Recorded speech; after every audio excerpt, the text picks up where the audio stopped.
সুপ্রিয় দর্শক, আসসালামু আলাইকুম। সবাইকে সাদর আমন্ত্রণ জানাচ্ছি দেশ টিভি শুক্রবার সকালের সরাসরি সম্প্রচারিত স্বাস্থ্য এবং সুস্থতা নিয়ে নিয়মিত আয়োজন স্যাভলন গুড হেলথ অনুষ্ঠানটি দেখবার জন্য। এ পর্বে আপনাদের সাথে আছি আমি ডক্টর জিনিয়া জাফরিন। দর্শক, মানুষের মস্তিষ্ক বা ব্রেনকে বলা হয় মার্ভেল বা একটা অত্যন্ত আশ্চর্যের বিষয়। মজার ব্যাপার হচ্ছে আমাদের সব কিছুই, সব ডিসিশনই আমরা ডিপেন্ড করি এই ব্রেনের উপরে বা মস্তিষ্কের উপরে, কিন্তু আমরা জানি এ নিয়ে সবচেয়ে বেশি কম। দর্শক, এই মস্তিষ্কেরই একটি রোগ পার্কিনসন ডিজিজ। দর্শক, আমরা আজকে তাই কথা বলবো পার্কিনসন ডিজিজ এবং এর অত্যাধুনিক চিকিৎসা, ডিবিএস সার্জারি এ বিষয়টি নিয়ে। এ নিয়ে কথা বলার জন্য আমাদের সাথে স্টুডিওতে উপস্থিত আছেন দেশ এবং বিদেশের বরেণ্য চিকিৎসকেরা। কিন্তু দর্শক, তার আগে আপনাদের বলছি, ফোন করুন আমাদেরকে স্ক্রিনে দেখানো নাম্বারে, অথবা ফেসবুকেও আমাদের সাথে যোগ দিতে পারেন এই ঠিকানায়। আসুন দেখে নিই কারা আছেন আজকের আমাদের অতিথি হয়ে। প্রথমেই আমাদের সাথে অতিথি হয়ে উপস্থিত আছেন আমার বাম দিকে, যাকে পরিচয় করে দিতে বাংলাদেশি হিসেবে আমার নিজেরই অনেক গর্ববোধ হচ্ছে। দেশ বরেণ্য এবং এক নামে যাকে সবাই চেনেন, বাংলাদেশি বংশোদ্ভূত ব্রিটিশ নিউরোসার্জন এবং ডিবিএস সার্জারির পথিকৃৎ professor Tipu Zahid Aziz, functional neurosurgeon, John Radcliffe hospital, Oxford university, England. এরপরেই আছেন আমাদের দেশের একজন বরেণ্য চিকিৎসক, doctor Mohammad Zahid Raihan, associate professor, neurosurgery and functional neurosurgeon, DGS, Dhaka.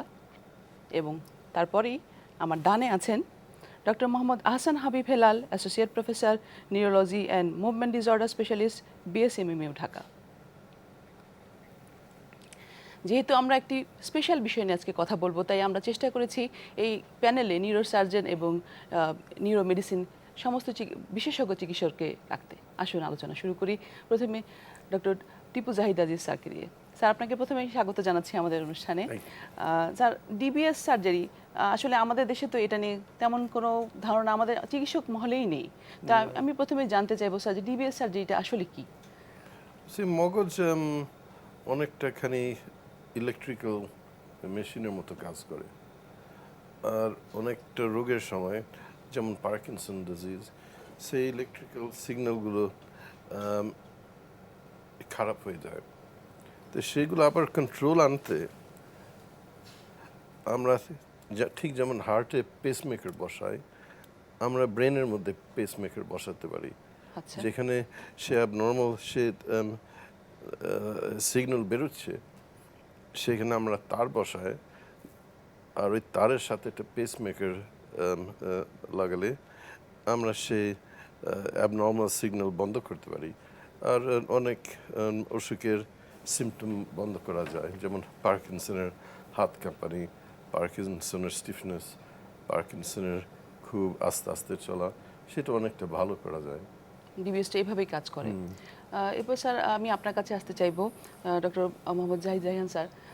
DBS surgery তো উন্নত দেশে অনেক দিন আগে থেকেই শুরু হয়েছে, এবং আমাদের টিপু আজিজ স্যার উনি একজন পথিকৃৎ এখানকার। তো আমি জানতে চাইবো স্যার, আমাদের দেশে কি অবস্থা ডিবিএস সার্জারি নিয়ে? আপনারা কত দূর ভাবছেন, কি অবস্থা? আমাদের দেশে ডিবিএস সার্জারির কনসেপশনটা একেবারেই নতুন। এটা বলা যায় যে 2 বছর সর্বোচ্চ আর কি। তো এটার উপর বাইরে আমি প্রশিক্ষণ করে আসছিলাম, পরে টিপু আজিজ স্যারের সাথে আমার যোগাযোগ হয়, উনিও খুব ইন্টারেস্ট দেখান দেশে এটা করার ব্যাপারে। তারপর থেকে মেনলি কাজটা বাংলাদেশে শুরু হয়েছে, কিন্তু এটা একেবারেই প্রাথমিক পর্যায়ে। তবে যেহেতু এটা শুরু করতে আমরা পারছি, ইনশাল্লাহ এটা আমরা কন্টিনিউ করতে পারবো। মানে আশার কথা যে আমাদের দেশেও এটা এখন আর পিছিয়ে নেই, হ্যাঁ, এটা শুরু হয়ে পিছিয়ে গেছে। নাই, এটা হচ্ছে এবং ভবিষ্যতে এটা একটু বুমিং হবে, অনেক হবে ইনশাল্লাহ। আচ্ছা স্যার, ডক্টর হেলাল স্যার, এবার আমি আপনার কাছে আসতে, যেটা নিয়ে আমাদের এত কনসার্ন, ডিবিএস নিয়ে আমরা কথা বলবো আজকে, কিন্তু তার অন্যতম একটা কারণ হচ্ছে পার্কিনসন ডিজিজ। পার্কিনসন নিয়ে কিন্তু আমাদের দেশের লোকজনের সেরকম জ্ঞান বা সচেতনতা নেই। আপনি বলবেন কি স্যার, যে পার্কিনসন ডিজিজটা আসলে কি? পার্কিনসন যে ডিজিজ, এটা মস্তিষ্কের একটা অসুখ, মস্তিষ্কের ক্ষয়জনিত একটা অসুখ। মস্তিষ্কে ডোপামিন নামে এক ধরনের নিউরোট্রান্সমিটার, এক ধরনের কেমিক্যাল, এটা কমে যাওয়ার কারণে হয়। এবং এই রোগ হলে মূল যে লক্ষণগুলো হয় সেটা হলো যে হাত পা কাঁপুনি হতে পারে, এমনকি চোয়াল, মাথাও কাঁপুনি হতে পারে, চলাফেরার গতি ধীর হয়ে যায় এবং হাত পা অনেকটা শক্ত হয়ে যায়। হাঁটার সময় মানুষ সামনের দিকে একটুখানি ঝুঁকে হাঁটে, যেটাকে স্টুপ পোশ্চার বলি আমরা। এর বাইরে আরও কতগুলো লক্ষণ আছে। মূল লক্ষণ হলো তিনটা, যেটাকে বলা হয় ট্রেমর অর্থাৎ কম্পন, রিজিডিটি অর্থাৎ হাত পা শক্ত হয়ে যাওয়া, আর একটা হলো ব্রাডিকাইনেশিয়া অর্থাৎ চলাফেরার গতিটা ধীর হয়ে যাওয়া। এর বাইরে আরও কয়েকটা আছে, যেমন মুখের এক্সপ্রেশনলেস হয়, মাস্ক ফ্যাসিস অর্থাৎ ভাবলেশহীন মুখ হয়ে যায়, কথা বলার স্বরটা অনেক সময় কমে যায়, লিখা ছোট হয়ে যায়, মাইক্রোগ্রাফিয়া বলি আমরা।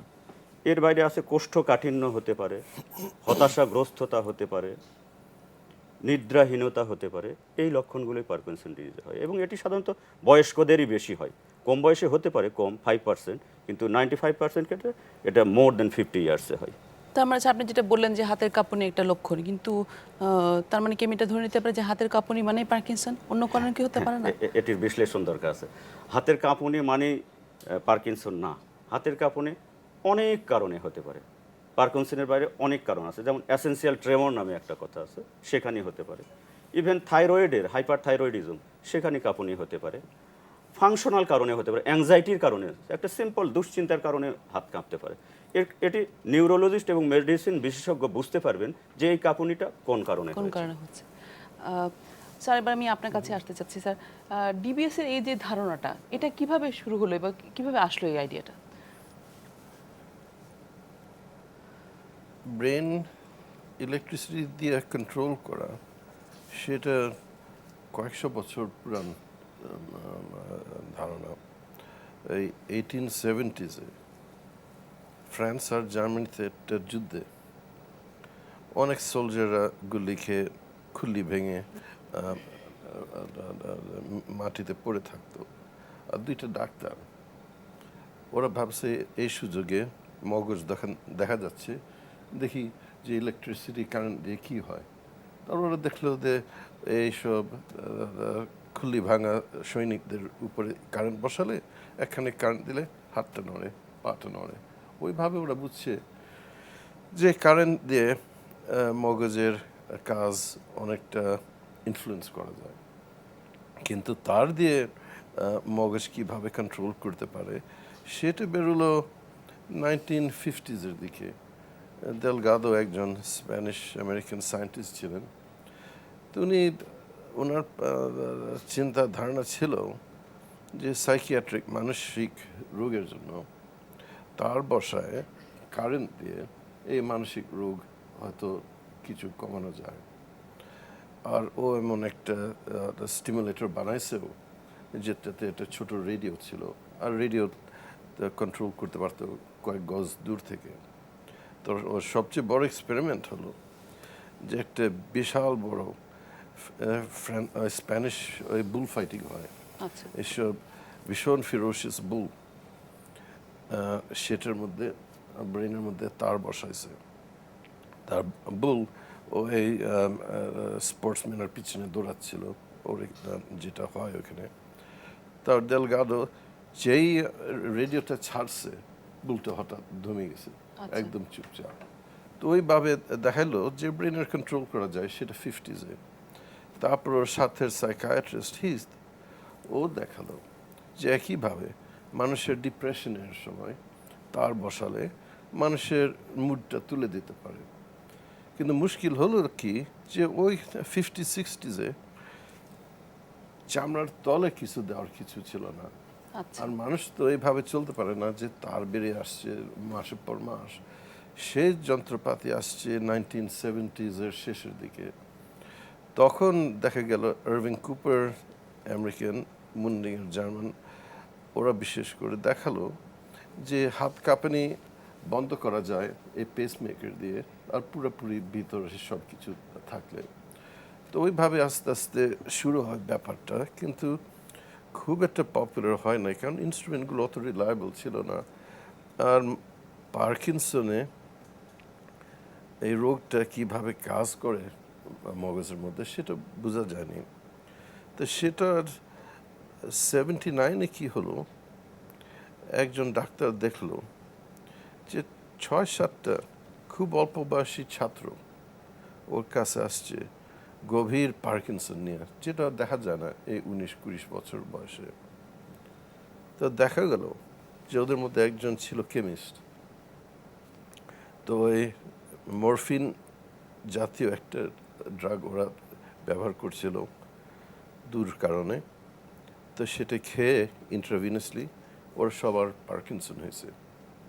আর একজন আত্মহত্যা করাতে মগজটা কেটে দেখলো যে একেবারে হুবহু পার্কিনসনের মতো। আচ্ছা।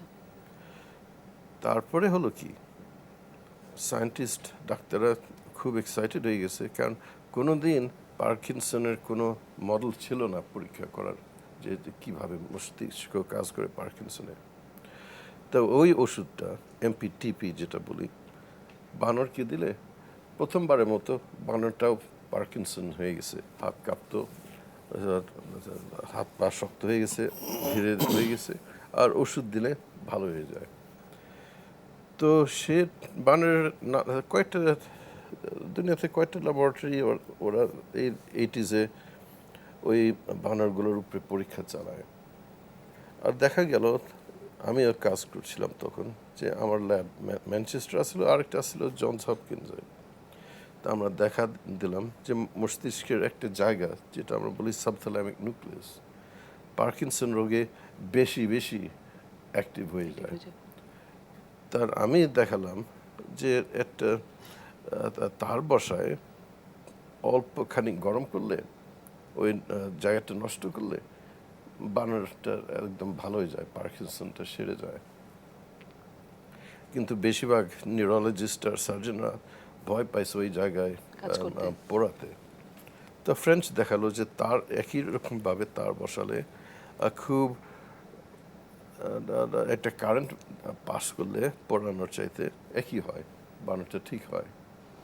তো তার এই দুই এক্সপেরিমেন্ট ওইখান থেকে শুরু। আর আজকে চিন্তা করেন, আজকে সারা দুনিয়াতে হয়তো 2.5 লক্ষ মানুষের এই অপারেশন হয়েছে, আর প্রত্যেক দিন প্রায় 600-700। অনেক দূর আমরা এগিয়ে গেছি স্যার। অনেক খুবই ইন্টারেস্টিং একটা কাহিনী আমরা জানলাম এই ডিবিএস এর পিছনে। আমাদের সময় হয়ে গেল একটা বিজ্ঞাপন বিরতির পরে আমরা আবার আলোচনা করব। দর্শক, সময় হয়ে গেল একটা বিজ্ঞাপন বিরতির পরে আবার আলোচনাতে ফিরবো। সে পর্যন্ত চোখ রাখুন দেশ টিভির পর্দায়।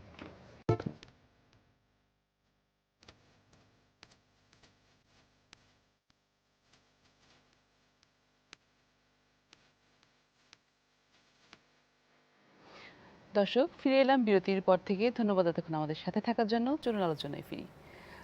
স্যার, ডক্টর জাহিদ স্যার, আপনার কাছে আমি জানতে চাইবো যে এই যে ডিবিএস নিয়ে আমরা এত কথা বলছি, একটু কি বলবেন খুব সংক্ষেপে এবং সহজ করে আমার সাধারণ দর্শকদের উদ্দেশ্যে যে ডিবিএস এর প্রসিডিউরটা সেটা কিভাবে করেন আপনারা? ডিবিএস এর প্রসিডিওরটা একটু লেন্দি, মানে একটু ডে লং প্রসিডিওর। তার আগে ডিবিএস যারা আমরা করব তাকে প্রথমে কিন্তু আমরা একটা বিশেষ পদ্ধতিতে আমরা এমআরআই করি, একটা বিশেষ প্রোটোকলে এমআরআই করে ওটা একটা স্পেশালাইজড কম্পিউটার এবং সফটওয়্যার ইউজ করে আমরা ওখানে নেভিগেশন করি যে ডিবিএস ইলেকট্রোডটা আমরা কোথায় বসাবো। কালকে আমরা একটা নেভিগেশন অলরেডি আমরা কমপ্লিট করছি টিপু স্যারের সাথে আমি বসে আর কি। তো এটা করার পরে যেদিন আমরা মেন সার্জারিটা করব সেদিন পেশেন্টের হেডে আমরা একটা স্টেরোটেকটিক ফ্রেম, স্পেশালাইজড ডিবিএস সার্জারির জন্য ফ্রেমটা ইউজ করা হয়, ওটা আমরা ফিট করে আমরা ওটাকে আবার সিটি স্ক্যানে নিয়ে গিয়ে সিটি স্ক্যান করা হয়। ওটাও একটা স্পেশালাইজড ওয়েতে করে আমরা কম্পিউটারে আবার ওই গতদিনের এমআরআই এবং আজকের যে সিটিটা করলাম এটা একসাথে আমরা ডিজিটালি ফিউজ করে ফেলি। ফিউজ করার পরে ওখানে আমরা টার্গেট এবং ট্র্যাজেক্টরি, মানে মাথার কোন দিক দিয়ে ঢুকবো এবং কোন জায়গায় আমরা ইলেকট্রোডটা বসাবো, এটা আগেই কম্পিউটারে আমরা ভার্চুয়ালি 3D একটা ইমেজ রিকনস্ট্রাক্ট করি, ত্রিমাত্রিক একটা ছবি। তারপরে ওই মাপটা নিয়ে, দৈর্ঘ্য প্রস্থ এবং উচ্চতা, ওই মাপটা নিয়ে আমরা ওটিতে গিয়ে পেশেন্টকে জাগা থাকা অবস্থায় আমরা অজ্ঞান করি না, অথবা কোনো কোনো পেশেন্ট নন কোঅপারেটিভ হলে ওদের আমরা একটু ডিপ সিডেট করে নিই, ঘুম পাড়ায় নিই, নিয়ে মাথার সামনে দুটো ছিদ্র করে আমরা ইলেকট্রোডটা বসায় দিই। স্যার, একটু আমাকে ইন্টারাপ্ট করতে হচ্ছে, আমাদের সাথে দর্শক আছেন, ফোনটা নিয়ে আসি। জি দর্শক, আসসালামু আলাইকুম। কে বলছেন, কোথা থেকে বলছেন?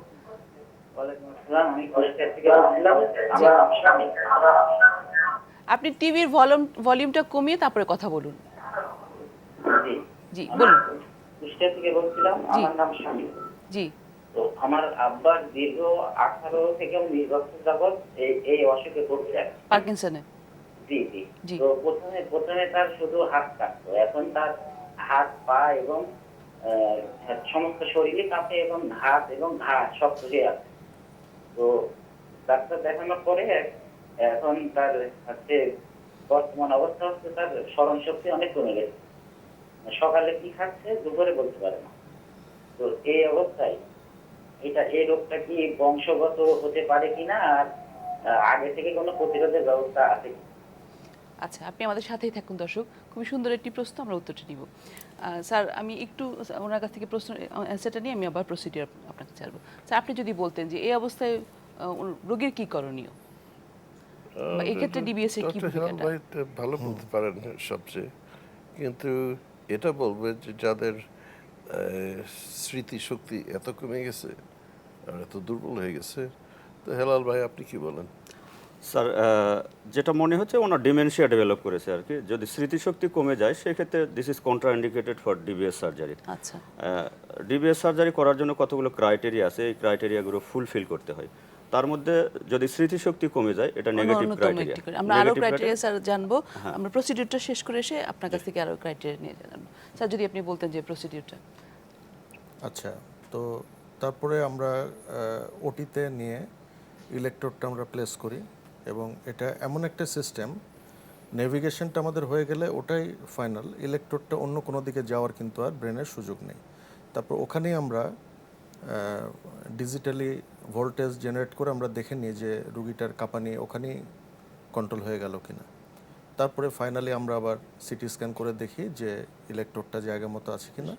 তারপরে পেশেন্টকে অজ্ঞান করে ট্র্যাডিশনালি আমরা একটা টানেল করে চামড়ার নিচে স্কিন কেটে ওখানে ব্যাটারিটা বসায়, বাস সার্জারি ইজ কমপ্লিটেড। এবং স্যার, সেটা কি সেদিন থেকে অ্যাক্টিভেট হয় নাকি না, সময় লাগে? এরপরে আসলে আমি একটু বলি, সেটা হলো যে এই কাজটুকু কিন্তু নিউরোসার্জনদের, আচ্ছা, কিন্তু এর আগে এবং পরে টোটাল ব্যাপারটাই কিন্তু নিউরোলজিস্ট, ওনারাই কিন্তু ডিসিশন নেন যে ওষুধে এখন আর রুগীটার কাজ হচ্ছে না, এখন সার্জারি কখন লাগবে কিনা surgery আমরা লাগবে? সার্জনের সাথে যোগাযোগ করি। ইভেন আমরা সার্জারি করার পরেও টোটাল প্রোগ্রামিংটা করতে হয় প্রায় 6 মাস থেকে 1 বছর মতো সময় লেগে যায় কোনো কোনো পেশেন্টের ক্ষেত্রে। এটাও নিউরোলজিস্টরাই করে প্রোগ্রামিংটা। আচ্ছা। আর এর সাথে আমি আরেকটা জিনিস বলি, সেটা হলো যে এই ডিবিএস সার্জারিতে তো আমরা ইলেকট্রোডটা প্লেস করি, ইলেকট্রোডটা ইউজ না করেও ঠিক একইভাবে স্যার যেটা বলছিলেন যে মগজের একটা নির্দিষ্ট জায়গায় পুরায় দেওয়া হয়, তো এটাও একটা একইভাবে রেডিও ফ্রিকোয়েন্সি দিয়ে আমরা ওই জায়গাটা পুরায় দিলেও একই কাজ করে, শুধু পদ্ধতিটা ডিফারেন্ট, কস্টিংটা ডিফারেন্ট। এই sir, Savlon good health team আমাদের জন্য একটা অ্যানিমেশন করে নিয়ে এসেছে এই ডিবিএস এবং পার্কিনসন নিয়ে। আসুন দেখি কি আছে।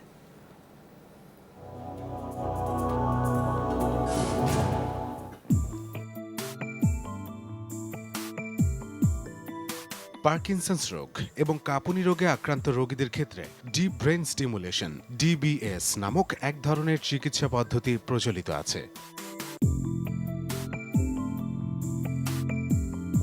ডিপ ব্রেন স্টিমুলেশন পদ্ধতিতে ব্রেনের অ্যাবনর্মাল জায়গায় ইলেকট্রিক্যাল কারেন্ট সরবরাহ করা হয়। এর ফলে রক্ত সঞ্চালন বৃদ্ধি ও একগুচ্ছ রাসায়নিক বিক্রিয়া সংঘটিত হয় যা নিউরোট্রান্সমিটার নিঃসরণে কাজ করে। এই ঘটনাগুলো একত্রে ব্রেনের অস্বাভাবিক সংযোগগুলোকে ঠিক করতে সহায়তা করে। একজন নিউরোলজিস্ট এবং বিশেষজ্ঞ চিকিৎসক এমআরআই এবং সিটি স্ক্যান ব্যবহারের মাধ্যমে চিকিৎসার জন্য ব্রেনের কাঙ্ক্ষিত স্থান নির্ণয় করে। তারপর সে স্থানে সার্জারির মাধ্যমে একটি ইলেকট্রোড স্থাপন করেন। একটি সরু তার সেই ইলেকট্রোড থেকে মাথা, ঘাড়, কাঁধ হয়ে ত্বকের নিচ দিয়ে বুক পর্যন্ত আসে। সেখানে এটি একটি ব্যাটারি চার্জিত পালস জেনারেটরের সাথে যুক্ত হয়, যা ইলেকট্রিক্যাল সংবেদন সৃষ্টিতে সক্ষম। চিকিৎসক ব্রেইনে ইলেকট্রিক্যাল কারেন্ট প্রেরণের জন্য যন্ত্রটি চালু করেন এবং হাত নাড়তে বলেন, যেন তিনি বুঝতে পারেন ইলেকট্রোডটি ঠিকভাবে স্থাপন করা হয়েছে কি না। সার্জারির কিছু সপ্তাহ পর রোগী একজন নিউরোলজিস্টের কাছে যান। যন্ত্রটি কতটুকু শক্তিশালী এবং প্রতি সেকেন্ডে কত সংখ্যক ইলেকট্রিক্যাল পালস সৃষ্টি করবে তা চিকিৎসক সেট করে দেন। সেট করে দেওয়ার পর ডিবিএস যন্ত্রটি প্রতিদিন ধারাবাহিকভাবে ইলেকট্রিক্যাল কারেন্ট সাপ্লাই করতে থাকে।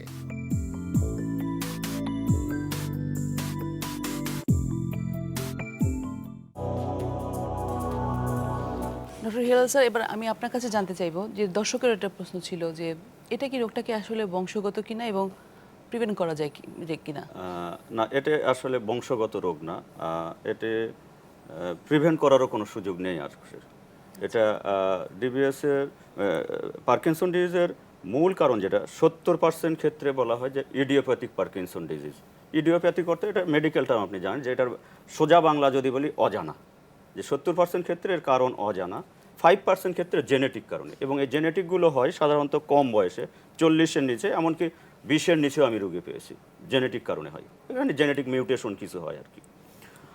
এগুলো বংশগত কারণে হতে পারে, এই 5%, নট 95%। তাহলে 5% গেল যে জেনেটিক কারণে, 70% হলো ইডিওপ্যাথিক কারণ, যার কারণ অজানা। বাকি যে 25% আছে এগুলো বলা হয় যে সেকেন্ডারি পার্কিনসনিজম। কিছু কিছু কারণে হয়, যেমন স্ট্রোক যদি হয় ব্রেনে, সেটা হতে পারে ইসকেমিক বা হেমোরেজ, যে ধরনের স্ট্রোকই হোক, স্ট্রোকের পরবর্তীতে পার্কিনসনিজম ডেভেলপ করতে পারে, ইনফেকশন হলে হতে পারে, এমনকি টিউমার হলেও হতে পারে। আমি একটা পেশেন্ট পেয়েছি যেটি আমার কাছে এসেছে পার্কিনসনিজমের ফিচার নিয়ে, পরে তার এমআরআই করে দেখা গেল, আমার জীবনে একটা কেসই দেখা গেল তার মাল্টিপল মেটাস্টেসিস, ব্রেনে অনেকগুলো মেটাস্টেসিস, কিন্তু এসেছে পার্কিনসনিজমের ফিচার নিয়ে। কাজে ব্রেন টিউমারেও হতে পারে, স্ট্রোকে হতে পারে, ইনফেকশন হতে পারে। এছাড়া কিছু এটিপিক্যাল পার্কিনসনিজম আছে যেগুলো ডিজেনারেটিভ কারণ, মানে ব্রেনের ক্ষয়জনিত, যেমন পিএসপি বলা হয়, progressive supranuclear palsy, multi system atrophy, এ ধরনের কিছু কারণ আছে। যেমন আরেকটি কারণ আছে যে উইলসন ডিজিজ নামে একটা অসুখ আছে, এটি সাধারণত কম বয়সে এর ফিচার ডেভেলপ করে, বেশি বয়সে হতে পারে, এটির কারণে পার্কিনসনিজমের ফিচার নিয়ে আসতে পারে। তাহলে মূল কারণ কি? মূল কারণ হলো 70% ক্ষেত্রে ইডিওপ্যাথিক, 5% ক্ষেত্রে জেনেটিক, 25% ক্ষেত্রে অন্যান্য কিছু কারণে হতে পারে। স্যার, যেখানে আপনাদের নিউরোমেডিসিনের শেষ, ওখানেই কিন্তু ডিবিএস এর শুরু। তো আমি জানতে চাইবো যে ডিবিএস কাদের জন্য? হ্যাঁ, এটি যে ডিবিএস হলো যে আমি এর আগে বলেছিলাম কিছু ক্রাইটেরিয়া ফুলফিল করতে হয়। পার্কিনসন ডিজিজের রোগীদেরকে প্রথমে আমরা ঔষধ দিয়ে চেষ্টা করি, এবং এর মূল ঔষধটি হলো যে যেহেতু ব্রেনে ডোপামিন কমে যায়, আমরা ঔষধের মধ্যে সেই ডোপামিনটাকে সাপ্লিমেন্ট দেয় লিভোডোপা কার্বিডোপার কম্বিনেশন দিয়ে, এবং এই ঔষধটি দিয়ে যদি রোগী স্বাভাবিক থাকে, তার ডেইলি লাইফ অ্যাক্টিভিটি স্বাভাবিকভাবে করতে পারে, তাহলে তার ডিবিএস করার কোনো প্রয়োজন নাই। একটা স্টেজে এসে ঔষধ আর কাজ করে না। যখন ঔষধটা কাজ করে না, ঔষধ খাইলে দেখা যাচ্ছে যে উনি 1 ঘন্টা বা 2 ঘন্টা ভালো থাকে, বাকি পিরিয়ড আর কাজ করে না, এই রোগীগুলোকেই ডিবিএস করা হয়। কিন্তু যদি আবার কেউ এমন পর্যায়ে যান যে ঔষধ দিলেও তার কোনো রেসপন্সই নাই, অর্থাৎ ঔষধের অ্যাকশন একেবারেই হচ্ছে না, তাদেরকে আবার ডিবিএস করে কোনো লাভ হবে না। তার মানে একটা উইন্ডো পিরিয়ডে ডিবিএস করা যাবে, মানে ঔষধ কাজ করতেছে সেইভাবে, আবার পার্কিনসনের জন্য রোগী বেড রিডেন হয় নাই তার আগে একটা উইন্ডো পিরিয়ডে ডিবিএসটা কাজ করে। এক্সপার্ট প্যানেলে এটা সিদ্ধান্ত করতে পারেন। প্রফেসর টিপু স্যার, আপনার কাছে জানতে চাইবো যে স্যার, এই ডিবিএসটা আপনি এখন পর্যন্ত কতগুলো এই ডিবিএস সার্জারি করেছেন এবং কি অবস্থা, মানে সম্ভাবনাটা কতখানি? 30 বছরে হয়তো 2000-এর উপরে করছি এই অপারেশন নানান দেশে, এবং পৃথিবীর বিভিন্ন দেশে। এবং স্যার এর মধ্যে সাকসেসের রেটটা কেমন, মানে কেমন আছেন রোগীগুলো এখন? এতদিন অপারেট করলে তো 30 বছর সবাই বেঁচে থাকে না, কিন্তু বলতে পারি যে পার্কিনসন রোগীদের উপরে অপারেট করলে 70-90% মানুষের অনেক উপকার হয়। কোনো কোনো সময় নানান কারণে, সবচেয়ে বেশি হলো মানসিক কারণে, মানুষের এত উপকার হয় না। আর কোনো কোনো সময় হাজার হোক তো সার্জারি, কিছু সাইড এফেক্ট থাকবেই, রিস্ক তো থাকবেই। খুব রেয়ারলি মানুষের স্ট্রোকও হতে পারে সার্জারির সময়, আর তার চাইতেও কম 1-2জন হয়তো হাজারে মরেও যেতে পারে সে স্ট্রোকে। আর তাছাড়া ইনফেকশনও তো হতে পারে কারো কারো। সেজন্য যদি অপারেশনটা খুবই ভালো, সবার তো সমানভাবে উপকার হয় না। আর সবচেয়ে বড় কথা যেটা জাহেদ ভাই বললেন, ইংল্যান্ডের ব্যাপারটা একদম অন্য। ডিপ ব্রেন স্টিমুলেশন সরকারের হাতে করা যায়, কিন্তু যে দেশে সেটা নাই, যেমন এই দেশে, সে চিকিৎসা চরম দামি, যেটা দেখছি। আর সবার জন্য না, ওই কারণে সেজন্য অনেকটা এদেশে রেলেভেন্ট হলো লিজন করা, একটা জায়গা পড়ানো, কিন্তু সেটার মুশকিল কি যে মগজের এক পাশ চিকিৎসা করা যায়, দুই পাশে করলে একটু বেশি বিপজ্জনক হয়ে যায়, কিন্তু তাতে মানুষ তো অনেক উপকার পায়, আর সেটার দাম তো মানুষের হাতে আসে। স্যার, আমাদের সময় হলো একটা বিজ্ঞাপন বিরতি, বিরতি পরে আবার আলোচনা করব। দর্শক, সময় হয়ে গেল একটা বিজ্ঞাপন বিরতি, বিরতি পরে আবার আলোচনায় ফিরবো। সে পর্যন্ত চোখ রাখুন দেশ টিভির পর্দায়।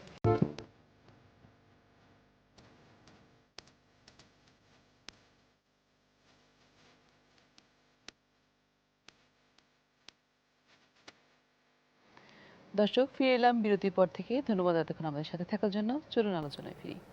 স্যার, আমরা কথা বলছিলাম ডিবিএস সার্জারি নিয়ে। তো বাংলাদেশে স্যার, আমি জানি যে আমাদের দেশে ডিবিএস সার্জারি মানে শুরু করার ক্ষেত্রে আপনাদের টিম ওয়ার্কটা সবচেয়ে বেশি উল্লেখযোগ্য, এবং আপনারাই বলতে গেলে শুরু করেন স্যারের নেতৃত্বে। তো বলবেন কি স্যার, এই আইডিয়াটা আপনাদের মধ্যে কিভাবে এলো, বা আপনি কি কি চিন্তা থেকে এটা নিয়ে আসলেন? অ্যাকচুয়ালি আমি ঢাকা মেডিকেলে এটা 2004 সাল থেকে স্টোটেটিক বায়োপসি আমি শুরু করি। তো সেই সময় থেকে আমার একটা ইন্টারেস্ট, এবং তখন শুনতাম যে ডিবিএস সার্জারি হয়, লেশনিং হয়, কিন্তু এগুলো শোনার পর্যায়ে আমরা ওইভাবে কিছু জানতাম না। পরবর্তীতে যখন আমি কলোরাডোতে ট্রেনিং করে আসলাম, ইন্ডিয়াতেও গেছিলাম, স্যার এখানে ইনভলভ হলেন। অ্যাকচুয়ালি ইনফ্রাস্ট্রাকচারটা কিন্তু হয়েই আছে। যেমন ডক্টর হেলাল বিএসএমইউতে উনি একটা মুভমেন্ট ডিসঅর্ডার ক্লিনিক নিজে রান করেন।